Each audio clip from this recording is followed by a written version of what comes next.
we begin with something most people would rather not think about: death.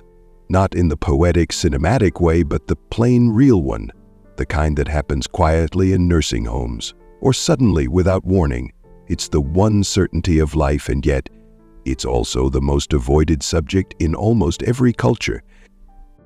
The idea of an afterlife is, in many ways, our collective coping mechanism, a story told across generations to soften the blow of impermanence. But comfort doesn't make something true. And when we base our lives, our morals, our choices, our fears, on that story, the consequences ripple far beyond personal peace of mind. What makes afterlife promises so appealing is simple. They offer a conclusion when nature offers none. They make loss feel less final. They let us pretend that justice is still coming, even if the world doesn't deliver it. But these stories, told with certainty, are just that, stories. In most religious narratives, the afterlife is a reward system. If you live a certain way, believe a certain thing, perform a certain ritual, then you pass the test, you continue.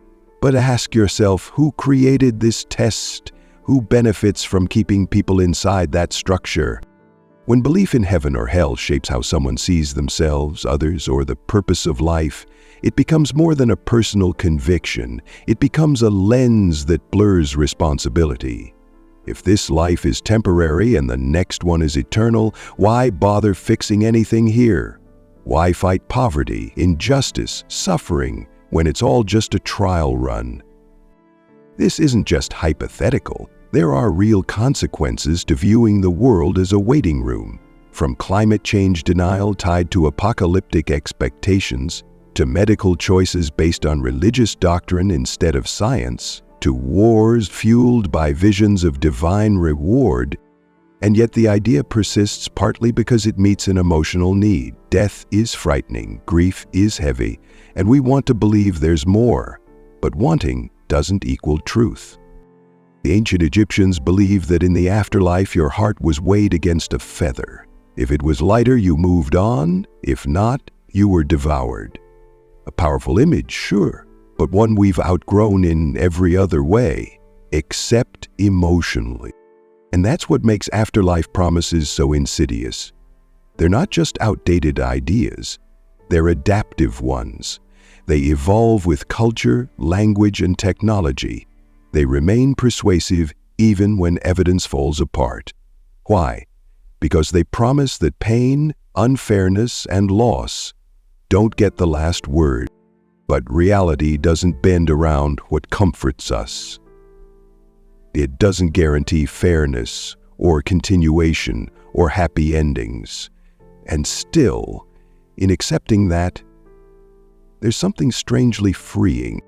The philosopher Jean-Paul Sartre once said, "Life has no meaning the moment you lose the illusion of being eternal." But maybe that's exactly when life starts to mean something real. When you strip away the expectation of more. No heaven, no reincarnation, no cosmic reward. You're left with this life. Just this one, the people you love, the time you have. And suddenly, it becomes more urgent, more vivid. Without the fallback of eternity, forgiveness, growth, change, they all matter more, not less. Because they're not stepping stones toward a better world after this one. They are the better world we get to make. And that's the quiet truth afterlife stories tend to distract us from. They can take urgency out of now. They delay action with promises of resolution that never comes. And when systems of belief turn that promise into control, the effects get harder to ignore. Entire institutions have built their power on people's fear of death. Not just fear, but obedience. If your eternal fate depends on following rules, you'll be less likely to question who made them.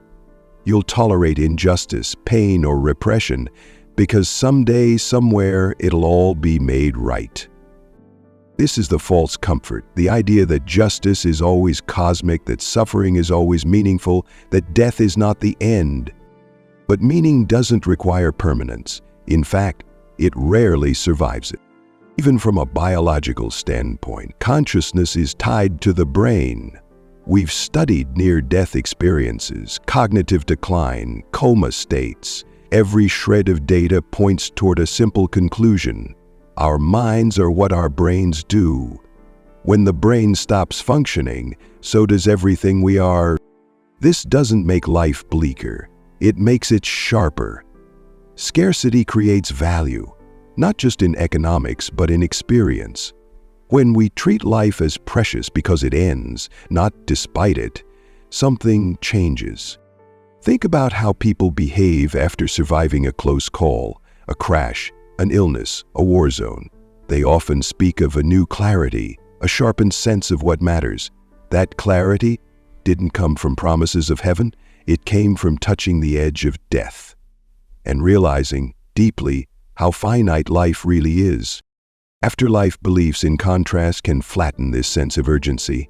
They tell us that the people we've lost aren't really gone, that our actions here will be judged elsewhere, that suffering is part of a bigger plan. But does that really help? Or does it just delay grief, avoid responsibility, and numb curiosity? Real comfort isn't the denial of death. It's learning to live fully with it, not against it, not in spite of it, with it. And it's in that space, uncomfortable, unpromised, that meaning starts to form on its own terms. We've built entire cultures around denying death, not just ignoring it, but designing systems that make it feel optional, revivable, reversible. From anti-aging obsessions to cryogenic freezing to billionaires pouring money into digital immortality, the goal is the same: to keep pushing death away just a little longer. But beneath all of this is the same unease, the same fear, and so the promise of an afterlife is often less about hope and more about control, emotional control, existential control. You're born, you're told a story, and you're expected to live by it, not because it's proven, but because not believing it has consequences, maybe not just social ones, but eternal ones. Think about that. Eternal punishment, eternal reward, infinite outcomes based on a few decades of life. No just system works that way. If you were told a parent would punish their child forever for making a mistake, even a serious one, you'd call that cruelty. But place the same behavior in the hands of a deity, and suddenly it's called justice. That's the dissonance these beliefs create. They suspend moral reasoning when it comes to the supernatural. They allow for contradictions that we'd never accept in everyday life. And when these stories are passed on to children, often before they can think critically, they become internalized, not as ideas to explore, but as realities to fear. That's not spiritual guidance. That's psychological conditioning. Now, some people argue, what's the harm in believing in something beautiful, even if it's not true? Doesn't it help people cope with grief, with trauma, with the loss of a loved one? And it's a fair question. But the answer depends on what we value more, temporary comfort or honest reflection. Because often, the promise of an afterlife delays real emotional processing. If you believe you'll see someone again, there's less need to fully say goodbye, less pressure to reconcile, to grieve fully, to sit with the pain that comes with finality. But that pain is necessary. It's part of what makes love real. Loss hurts precisely because it's real and irreversible. Pretending otherwise doesn't preserve the love, it delays the healing. And there's another side to this. When people cling too tightly to afterlife beliefs, they often struggle more, not less, with death anxiety. Why? Because those beliefs are usually conditional. You don't just die and go to paradise, you have to meet criteria, you have to pass judgment. And that judgment is never guaranteed. So instead of peace, people are left wondering, was I good enough? Did I believe hard enough? Did I follow the right version of the right religion? It becomes a performance, not a path to peace. In contrast, when we accept death as the end, with no follow-up story, no cosmic exam, We're freed from that anxiety. There's no scoreboard, no finish line to cross, just a life to live. And that's where things get interesting. Because when we stop outsourcing justice to some imagined realm, we start taking it more seriously here. If there's no final judgment day, then accountability must happen now. If there's no karmic balancing act after death, then fairness has to be something we build. Look around the world and you'll see what happens when people wait for divine justice. Abusers go unpunished, inequality is tolerated. The suffering of the poor, the sick, the oppressed, it's dismissed as part of a bigger plan. But there is no plan. There's just us. And the sooner we admit that, the more honest our compassion becomes.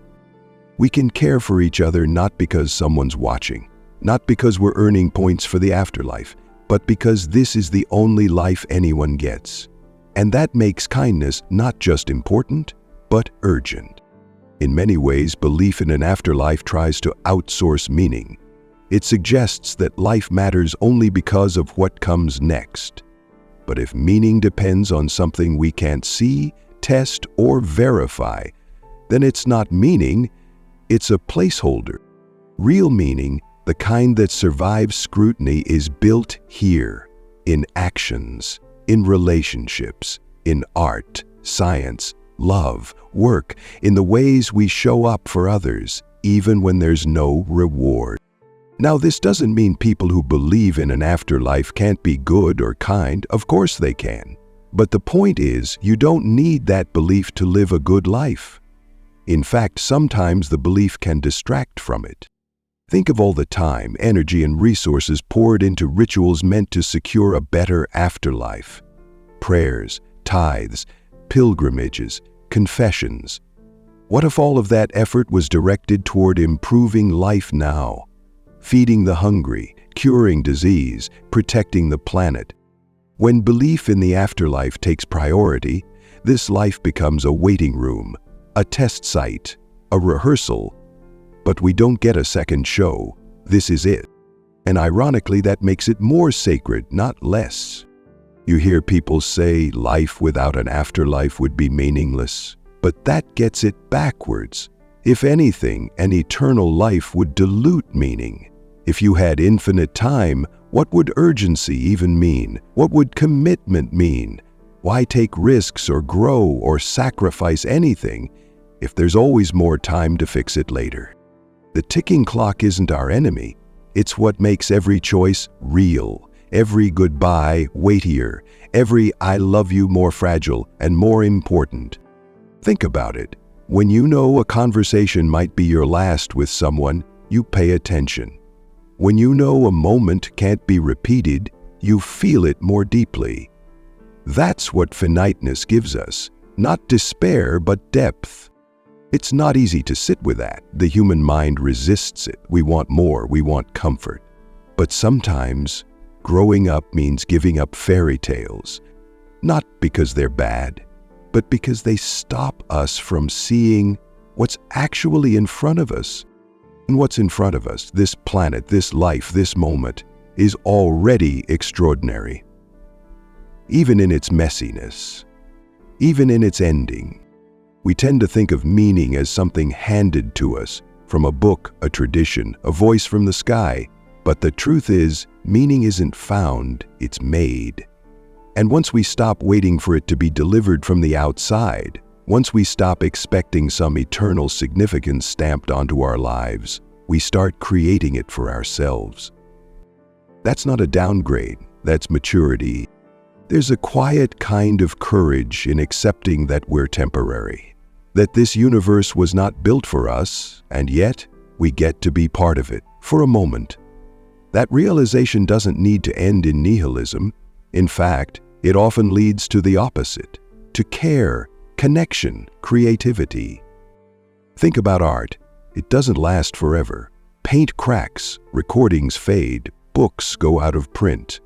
But while it's here, while someone sees it or hears it or feels it, it matters.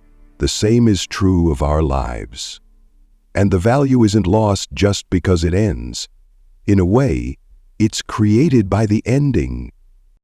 Now, there's another layer here that often gets ignored.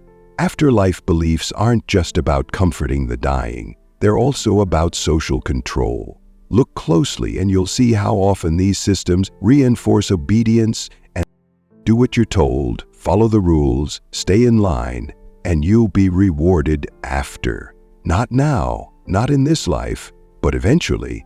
Maybe. This kind of thinking has been used to justify everything from political submission to economic exploitation. If the poor are promised treasures in heaven, why fight for fairness here? If suffering is seen as a divine test, why try to stop it? It's not a coincidence that hierarchical systems, religious or otherwise, tend to promote the idea of reward after death. It makes people easier to govern, easier to pacify. It directs their hopes away from the world they can change and toward one they can't question. Even worse, it often demands gratitude for injustice. You're not just supposed to endure suffering, you're supposed to thank the universe for it, because supposedly it's building your soul, strengthening your faith, preparing you for something better. But suffering isn't virtuous. Pain isn't noble just because it exists, and if something is broken, calling it sacred doesn't fix it. This is where afterlife thinking gets in the way. It encourages people to spiritualize their pain instead of addressing its cause. It pushes people to find lessons in tragedy instead of preventing the next one. And all of that energy, that desire for understanding, could be redirected into action. Take grief, for example. When someone dies, the promise of reunion is often offered as comfort. They're in a better place. You'll see them again. These phrases are meant to soothe, but they often end up distancing us from the reality of loss. Real comfort comes from presence, from facing the absence of a person honestly, from remembering them not because they live on somewhere else, but because they lived here with you. And their impact, the way they changed you, doesn't need eternity to matter. And here's something that doesn't get said enough. Grief is not a problem to be solved, it's a reflection of love. And love doesn't need an afterlife to be real. In fact, the knowledge that you'll never have another moment with someone can make you more attentive while they're still here. It can teach you to hold them a little closer, listen a little longer, forgive a little sooner. When we tell ourselves there's always a next life, we risk postponing those things.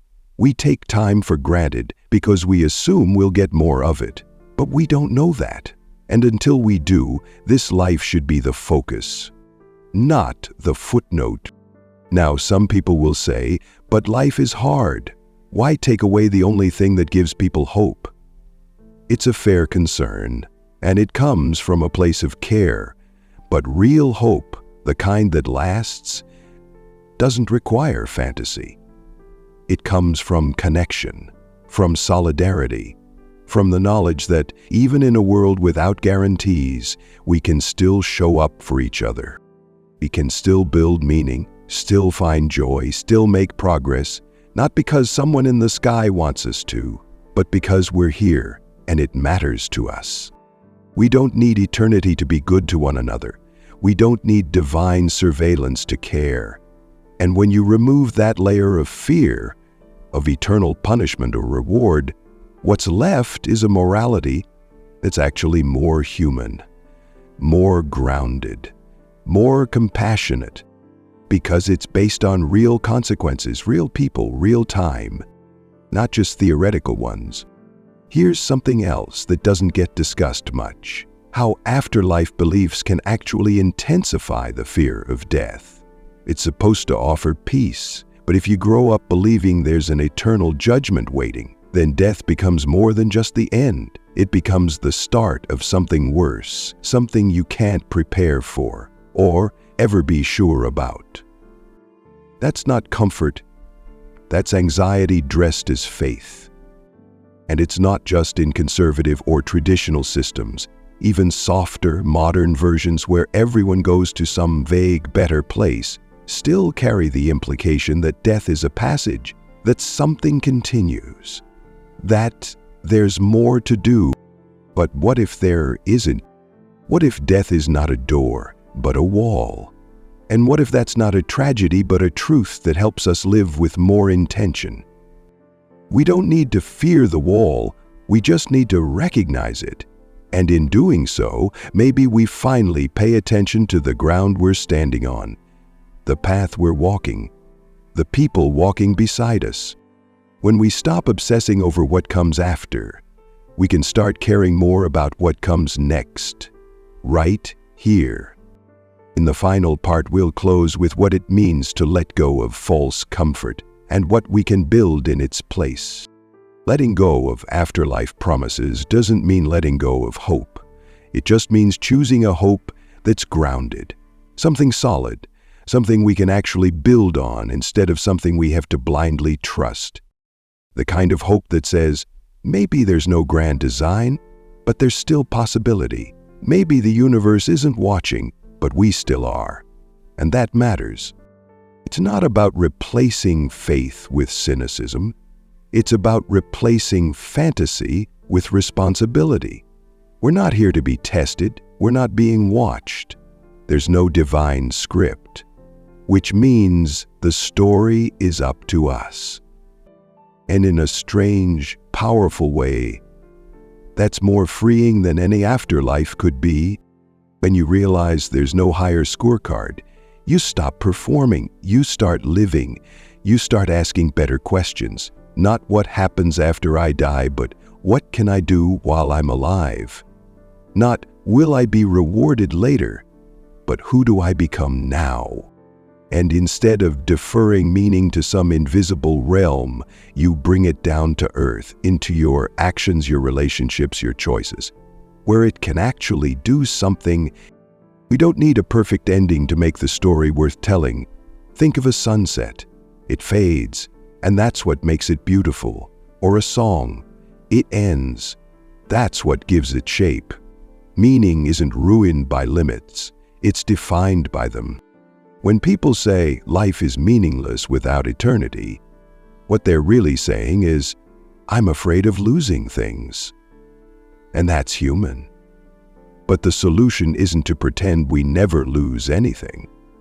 It's to learn how to carry that loss, how to move through it with others, how to let it change us without breaking us. Because when you really understand that life ends, you stop waiting to begin it. You start having the hard conversations. You say what needs to be said. You show up when it matters. Not because you're trying to earn some eternal reward, but because this is all you get. And that's enough. It's easy to mistake comfort for truth, but the two aren't always aligned. Some truths are hard. They ask more of us. They don't wrap things up in a neat story, but they make room for something else, clarity. And with clarity comes honesty, with honesty comes agency, and with agency comes the ability to change something. If you've ever seen someone finally let go of a belief in an afterlife, not out of anger, not out of rebellion, but out of quiet recognition, you'll notice something. There's grief, yes, but there's also relief, a kind of exhale, like a weight being put down. Because carrying eternity on your back is exhausting. Living like you're always being judged, always being tested, always trying to get it right before time runs out, that's not peace. That's pressure. Real peace is knowing you've got one shot and choosing to be present for it fully, without delay, without illusion. And that presence makes things matter more, not less. When your time is limited, your attention becomes more precious, your words become more deliberate, your love becomes more courageous. That doesn't mean every day becomes perfect, but it does mean you stop waiting for life to happen after this one. You stop rehearsing, you start participating. And this shift, from belief in a promised future to responsibility in the present, isn't just personal. It's political, cultural, global. A world full of people waiting for paradise can become a world that neglects the one we already live in. But a world full of people who know this is it, that's a world more likely to care, to repair, to build. It's a world where people plant trees whose shade they'll never sit under, not because they expect a reward, but because they understand the value of life beyond their own. That's the kind of morality we need more of. Not one based on rules passed down from ancient texts, but one based on shared vulnerability, on empathy, on the understanding that we're all here, briefly, together. And there's something sacred in that. Not in the supernatural sense, but in the deeply human one. Because when you see life as rare and short and uncertain, you start to protect it. You start to make different choices. You notice more, waste less. You let the moment carry more weight, not because it lasts forever, but because it won't. We talk a lot about legacy. But maybe legacy isn't about being remembered forever. Maybe it's about doing something now that echoes, even just a little, that improves one life, or creates one moment of clarity, or leaves something kinder behind. The promise of an afterlife says, don't worry, there's more. But the truth says, there might not be. So make this count. And that's not a bleak message. It's a call to live with depth, with urgency, with awareness. It's not about denying people their beliefs. It's about recognizing the cost of those beliefs when they become unquestioned, when they become substitutes for action, or excuses for pain, or reasons to delay living fully. We don't have to pretend to know what comes next. We don't even have to rule it out completely, but we do have to be honest about what we do know and what we don't. And what we do know is this: we are here now, we breathe, we connect, we think, we break, we rebuild. And none of that needs eternity to matter. If anything, it matters more because it ends. Thank you for watching. Let the credits roll in silence. Let the thoughts settle. And maybe, for just a moment, let yourself feel the weight of this one life, not as a burden, but as a gift that asks for nothing except that you live it fully while you can.